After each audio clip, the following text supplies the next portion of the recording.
안녕하세요. 샘스 엄마입니다. 금융 문맹 탈출. 오늘은 워크아웃입니다. 워크아웃, 회생 절차 다 비슷한 것 같죠? 이 두 가지를 비교해 보겠습니다. 워크아웃은 말 그대로 워크아웃입니다. 저는 처음에 이 아웃이라는 단어 때문에 아웃, 끝, 뭐 이런 느낌이었어요. 근데 오히려 아웃되지 않게 도와주는 게 워크아웃이었습니다. 이 워크아웃은 기업도 하고 개인도 하거든요. 그래서 기업 워크아웃, 개인 워크아웃 이렇게 부릅니다. 기업의 경우는요. 기업의 재무 구조를 개선하는 과정, 그리고 결과 이걸 모두 이루는 말이에요. 그런데 이렇게 보면 잘 와닿지가 않죠? 자세히 보겠습니다. 이 기업이 은행으로부터 돈을 빌려서 영업을 하고 있었어요. 이렇게 세 개의 은행에서 빌렸다고 합시다. 근데 어떤 이유에서든지 기업을 운영하다가 어려움에 처했습니다. 이대로 뒀다가는 기업이 망할 것 같아요.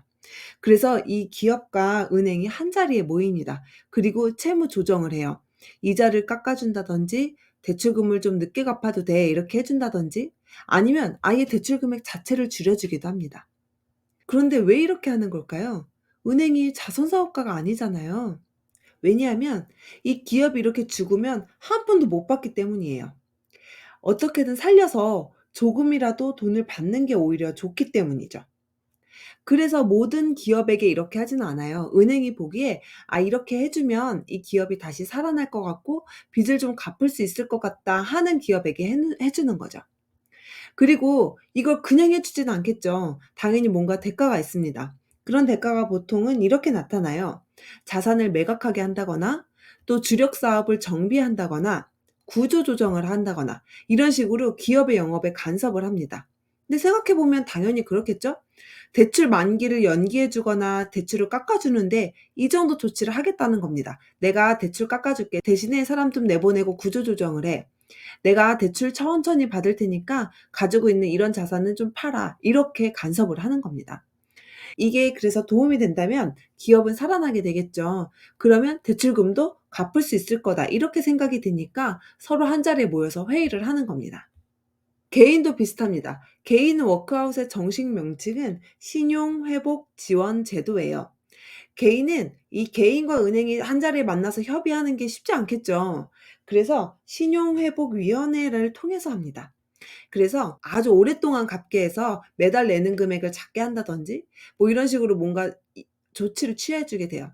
근데 이것도 당연히 조건이 있습니다. 예를 들어서 이 개인이 최근 대출이 너무 많으면 안 해 준다든지 또는 금융기관이 아니라 개인 빚 그러니까 사채가 너무 많거나 그러면 또 안 해 주기도 하고 그래요.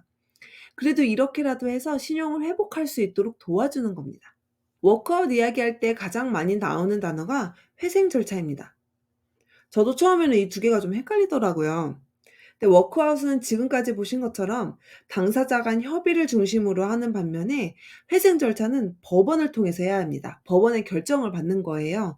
보다 더 강력한 제도기도 하죠. 회생 절차는 그래서 보통 변호사를 선임하거나 그러니까 뭔가 더 법적인 절차가 많이 들어가요. 워크아웃의 목적은 정상화를 지원하는 거, 그러니까 좀 힘든 기업을 정상화시켜 주는 게 있는 반면에 회생 절차는 말 그대로 채무를 변제해 주는 게 좀 목적이 더 있습니다. 그러니까 회생 절차는 이미 어려워진 상태에서 "그럼 채무를 깎아 줄게."라고 하는 게 더 강한 목적인 거죠. 이 회생도 기업, 개인이 각각 있어서 이런 식으로 되어 있어요. 기업 워크아웃, 기업 회생 절차, 개인 워크아웃, 개인 회생 절차 이렇게 됩니다. 만약 이런 제도를 사용할 일이 있으면 뭐 당연한 말이지만 뭐가 더 좋고 나쁘고가 없어요. 각자 상황에 맞는 방법을 선택하는 게 최선이겠습니다. 물론 이런 일이 없는 게 좋겠죠. 다만 이런 제도가 있다는 걸 알면 기사를 보는데도 훨씬 도움이 되실 거예요. 기사를 보겠습니다.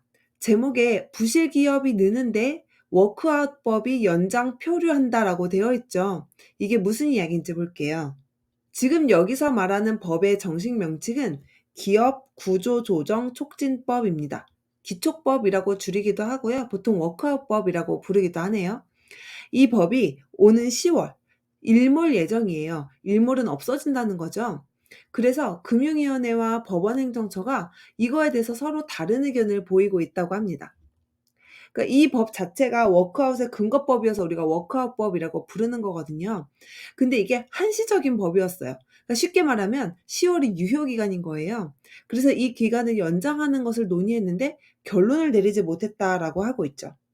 이 법은 1997년 말 IMF 외환위기 사태 이후로 필요성이 제기되면서 2001 년도에 처음 제정이 되었어요. 그래서 그때 쭉 하자 이런 게 아니고요. 한시적으로 일시적으로 이런 법을 만들어서 사용하자라고 운영을 하고 있었던 겁니다. 그래서 그럴 거면 아예 이번 기회에 상시화된 법으로 만들자. 그냥 쭉 있는 법으로 만들자라는 주장도 나온다고 합니다. 그럼 각각 입장을 들어봐야겠죠. 금융위는 지금 연장을 하자 이런 입장이고요.